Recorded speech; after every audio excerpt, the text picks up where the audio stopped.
Hello viewers, welcome to my channel. In this video, I am going to solve chapter 10, exercise 10C, question number 8 for class 8.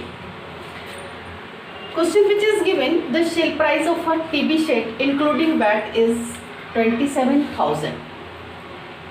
कोई TV set है, उसका bat को include करने के बाद उनकी price जो है वो 20 मतलब बिल अमाउंट जो बनता है वो 27,000 बनती है. If the bat is charge 8% और उस पर जो बैट चार्ज की गई है वो 8% है, तो what is the list price of the TV. तो उस टीवी का लिस्ट प्राइस क्या होगा.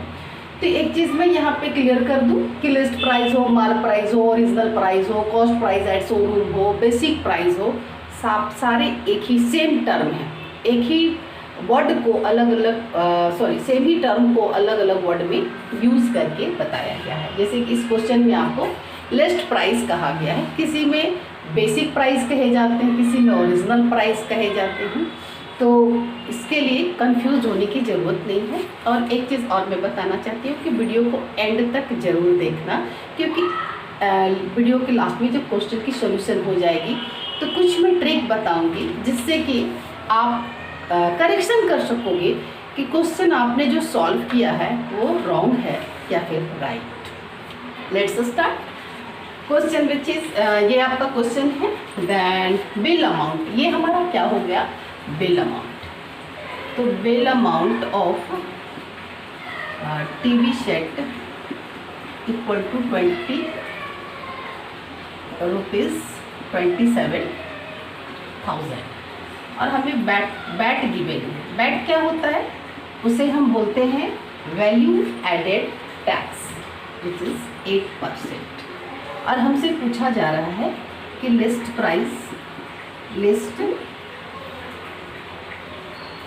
Price of TV set equal to question. ये हमसे पूछी जा रही है तो हम क्या कर लेंगे, इसे लेट कर लेंगे कि x है.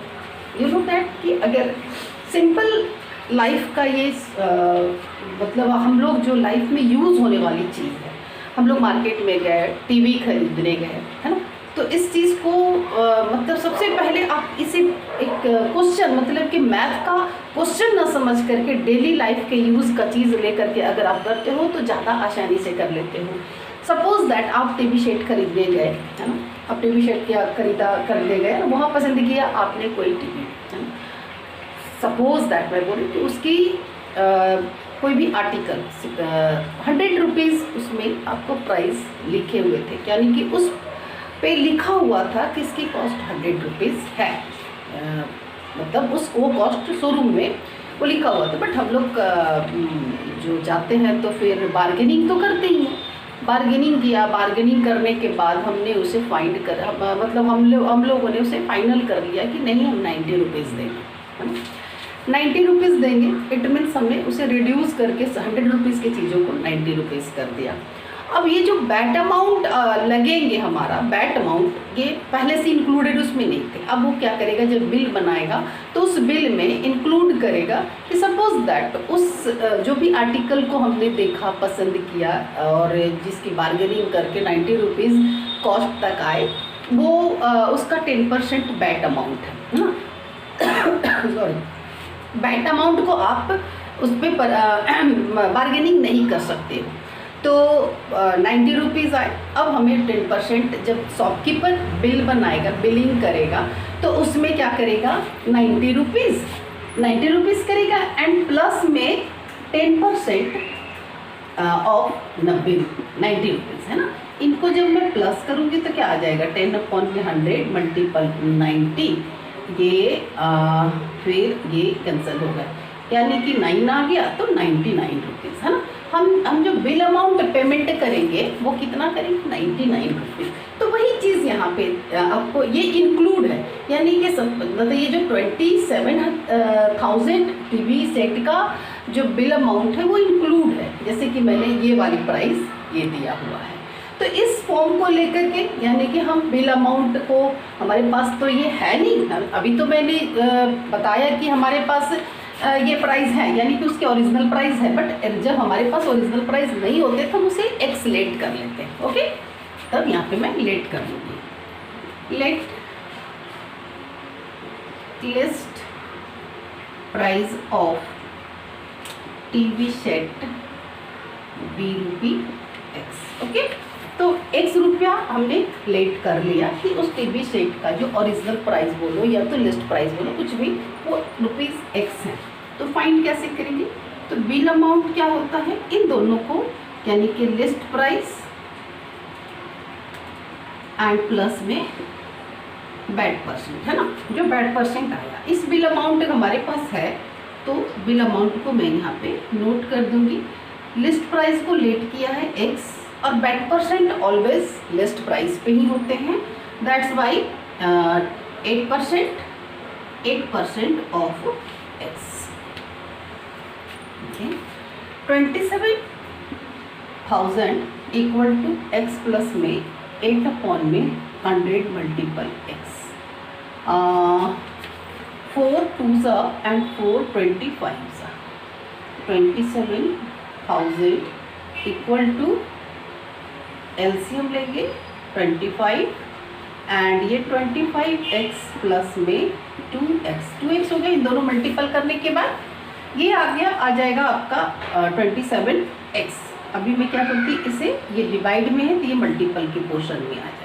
27,000 मल्टीपल 25 इक्वल टू, इन दोनों को प्लस करेंगे तो 27x। x को हमें फाइंड करनी है x, क्योंकि लिस्ट प्राइस हमने x लेट किया है, then therefore x equal to 27,000 upon में 27 एंड मल्टीपल, ये कैंसिल हो गया, 1000 ये आ है 25।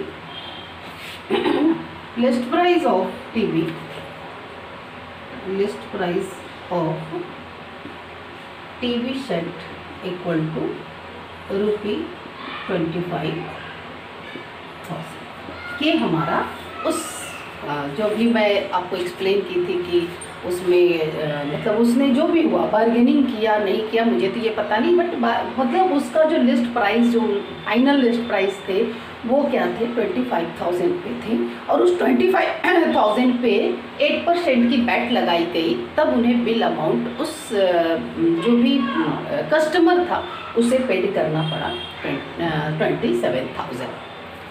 अब हमारा ये आंसर करेक्ट है या नहीं, इसे हम कैसे पता कर लेंगे? या तो फिर ऐसा भी हो सकता है कि एग्जैक्ट क्वेश्चन, अभी जो मैं बताई थी कि फर्स्ट में कि मैं कुछ यहाँ पे एक्स्ट्रा बताऊंगी, उसको लेकर के सपोज दैट ये हमारा आंसर सही है या नहीं है, इसे हम कैसे फाइंड करेंगे?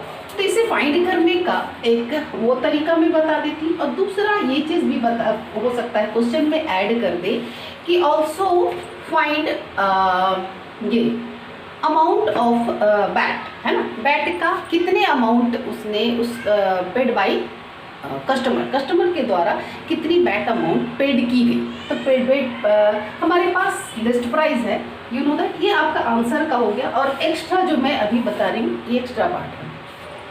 तो सबसे पहले अगर सपोज दैट हमसे बैट का अमाउंट पूछा जाएगा कि वो 8% जो है वो कितना अमाउंट है, तो जो अमाउंट है यानी कि अमाउंट क्या होगा, या तो आप निकाल सकते हो 8% ऑफ 25,000, ऐसे भी निकाल सकते हो, दूसरे निकाल सकते हो इन दोनों को माइनस करके, दो तरीके से फाइंड कर सकते हैं हम, है ना।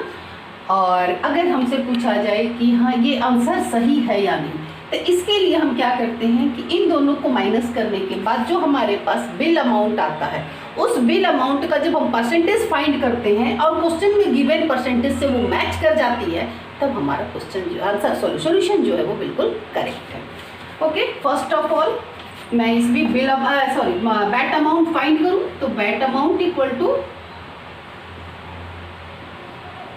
27,000 माइनस में 25,000 इक्वल टू 2,000। ओके, ऑलवेज आपको पता ही है कि जो मैं बैट दी जाती है वो लिस्ट प्राइस पे दी जाती है। अब हम फाइंड करते हैं कि ये बैट अमाउंट जो है वो 8% आ रहा है या नहीं आ रहा है।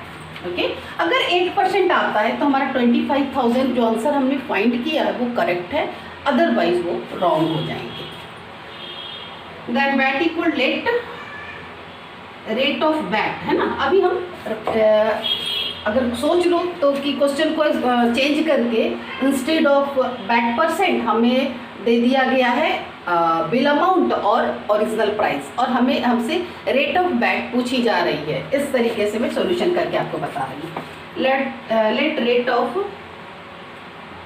बैट बी X% है। हमने बैट का जो रेट है उसे X% लेट कर दिया, और ऑलवेज बैट हमारे पास अमाउंट है, that's why VAT equal to X% of 25,000 इसलिए मैंने लिखा क्योंकि ये हमारा लिस्ट प्राइस है। लिस्ट प्राइस पे ही बैट अमाउंट।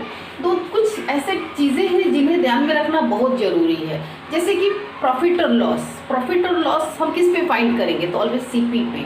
इसी तरीके से डिस्काउंट हम ऑलवेज किस पे फाइंड करेंगे, तो डिस्काउंट ऑलवेज हमारा जो मार्क प्राइस है उस पे फाइंड करेंगे। फिर इसी तरीक़ा से बैट किस पे फाइंड करेंगे, तो जो हम तोल मोल करके प्राइस किसी भी आर्टिकल को लाते हैं उसके ऊपर हम बैट प्राइस को सॉल्यूशन करेंगे, उस पर हम उससे फाइंड करेंगे उस अमाउंट पे। ओके, देन ये हमारे पास है 2000, जो जिसकी वैल्यू है वो हम लिख देंगे 100 मल्टीपल 25,000। 20 to 20 कैंसिल हो गया। ओके, तो यहाँ पे ऑब्वियसली x मल्टीपल 25 है तो दूसरे साइड आकर के डिवाइड हो जाएंगे, तो x इक्वल टू 2000 अपॉन में, अब इसे कैंसिल करोगे तो 258 आएंगी, यानी कि 8% आ चुका है। और वी कैन से दैट कि हम जो सॉल्यूशन हमारे द्वारा जो सॉल्यूशन की गई है और आंसर जो हमने फाइंड किया है वो बिल्कुल करेक्ट है।